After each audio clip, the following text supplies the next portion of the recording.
राजधानी दिल्ली में अनधिकृत कॉलोनियों में रहने वाले लोगों के लिए एक अच्छी खबर सामने आई है कि दिल्ली में अनधिकृत कॉलोनियों को नियमित करने से संबंधित एक संशोधन विधेयक को आज संसद में मंजूरी मिल गई।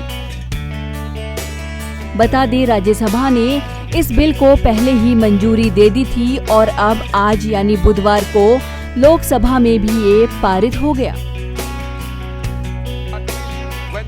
विधेयक पर हुई चर्चा के बीच आवास एवं शहरी मामलों के मंत्री हरदीप सिंह पुरी ने कहा कि पूर्व की सरकारों ने दिल्ली की इन कॉलोनियों को नियमित करने में घोर लापरवाही बरती, जिससे जनता के बीच ये धारणा बन गई कि कुछ राजनीतिक दलों के सत्ता में रहते हुए कॉलोनियों को नियमित करने में विलंब किया गया।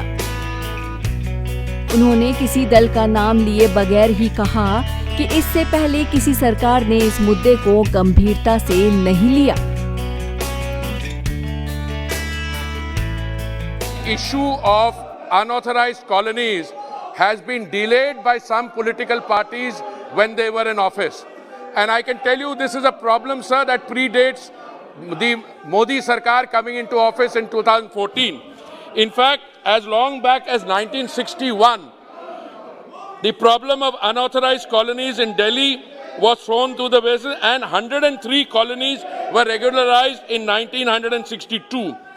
The Government of India had also issued a regularization notice order on 16th February 1977 for 567 unauthorized colonies, and these were regularized between 79 and 93.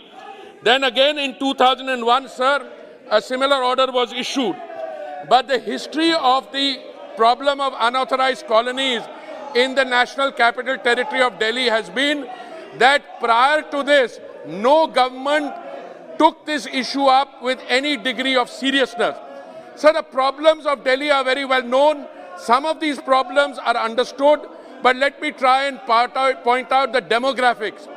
In 1947, जब हमें आज़ादी हमने पाई, उस समय भारत की जनसंख्या का 17% लोग शहरों में रहते थे।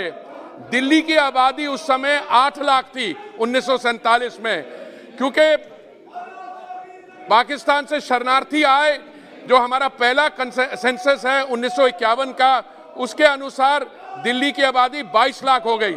सर, इस समय हमारे पास तो लेटेस्ट सेंसस है, दैट इज 2011, उसके तहत जो दिल्ली की आबादी है 1.6 करोड़। सर, इस साल एक और सेंसस होगा 2021 में, and I expect that the population of Delhi in the 2021 census will be close to 2 crores, if not higher. Sir, I would like to point out to the honorable members that all political parties, especially those who have delayed the process of regularization, especially those whose neglect of Delhi borders on the criminal, they should now be cooperating and helping the government to take those measures necessary to bring relief to the citizens of Delhi. बता दें, दिल्ली में लगभग 1700 अनधिकृत कॉलोनियां हैं, जिनके निवासियों के लिए ये काफी राहत भरी खबर है कि अब वे अपने कच्चे मकानों की रजिस्ट्री करवा सकेंगे। नवोदय टाइम्स के लिए करुणा ठाकुर की रिपोर्ट, दिल्ली।